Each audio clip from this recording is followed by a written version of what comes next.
Chicago's Cultural Institute hosts thousands of free events a year. If you have ever been to one, you may have seen or met Zach. He attends over 300 of these events a year. Last year, he set his personal record for 370 events. Zach has his finger fixed on the cultural pulse of our city. Last week, I joined him on his journey. 10 years ago, I decided that I wanted to come to know the city in more detail, and so what I started to do is go out and see the city parks. And when I took the 2 weeks off to start seeing that, 2 weeks vacation to start seeing all of those parks, I started realizing how much the city had to offer.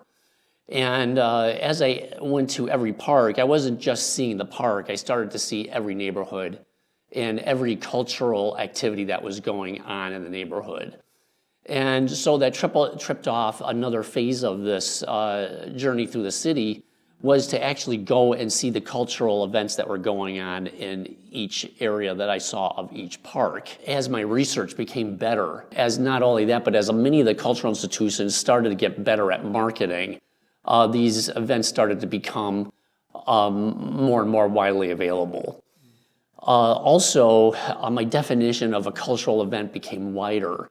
So going to a museum is a cultural event, but then so is going to a concert and maybe going to an art festival is also a cultural event. Just by doing, I would probably say, an hour a week of research, I'm able to generate one event a night and up to 8 on the weekends. I embrace things I have not seen before.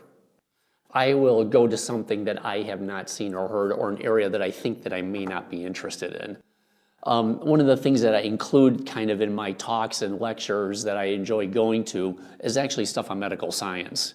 Now, maybe that's not really culture by some people's definition, but I've gone to these, and this causes an individual to stretch themselves in a direction that they have never thought that they've been.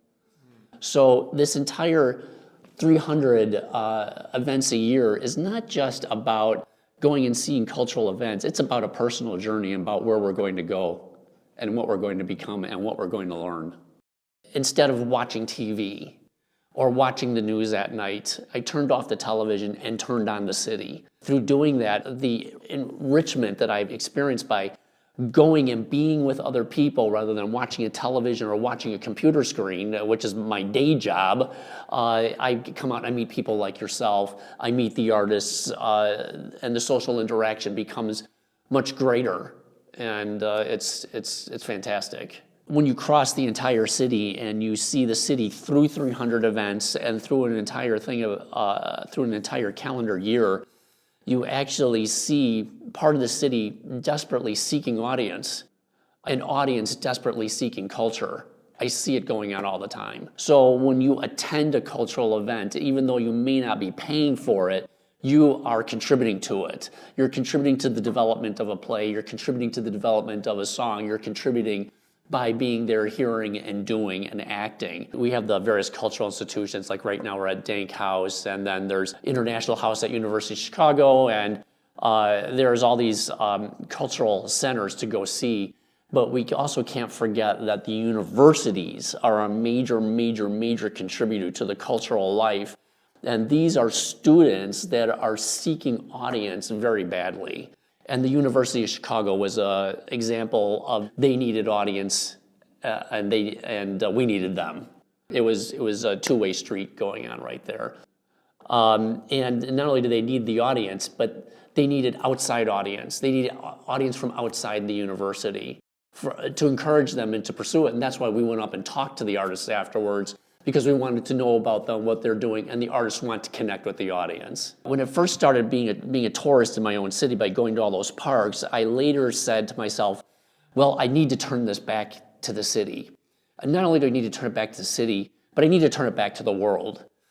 And so I became a tour guide. I became a volunteer tour guide, and in the first year that I was a tour guide, I received hundreds and hundreds of visitors from all over the world, and then developed a following from Great Britain and Canada. I was giving tours at the rate of 2 a week. It got to the point I could not conduct any more tours. It was interrupting my job. So I had to cut it back for a while, but that was the time when I realized that I was bringing the world to the cultural life of Chicago by being a tour guide. And so I was showing these people all of these neighborhoods, and then just like you and I did today, I was bringing them on these cultural tours where we're going from event to event to event to event and seeing what the city has to offer. It helps to have some wanderlust, okay? You want to have some degree of curiosity, and that's where it's going to begin. If you have that, that's the stepping stone. First, believe it or not, pick up a copy of the Reader or look at it online. And look at things like Metromix. Okay, those are good starts. Okay, so that you can get an idea about what you're interested in. The next step is guts. Okay, it starts with wanderlust, then guts. Okay, the guts are go, and do not be afraid to attend a bad event. Do not be afraid, because you're going to go to a good event, and the good event is going to be something that's going to pull the thread and it's going to get you hooked. The city has everything to offer. It depends on what the individual wants to see. And if you wish to see just rock concerts all the time, the city has it. If you want to see classical music concerts all the time, the city has it. I think that the biggest thing is to go out there and actually just go see what the city has to offer. Become a tourist in your own city and in your own neighborhood and in the neighboring neighborhoods, because the city is calling you. How long have you lived in Chicago for? My entire life, 53 years. Definitely call Chicago home. Yeah, exactly.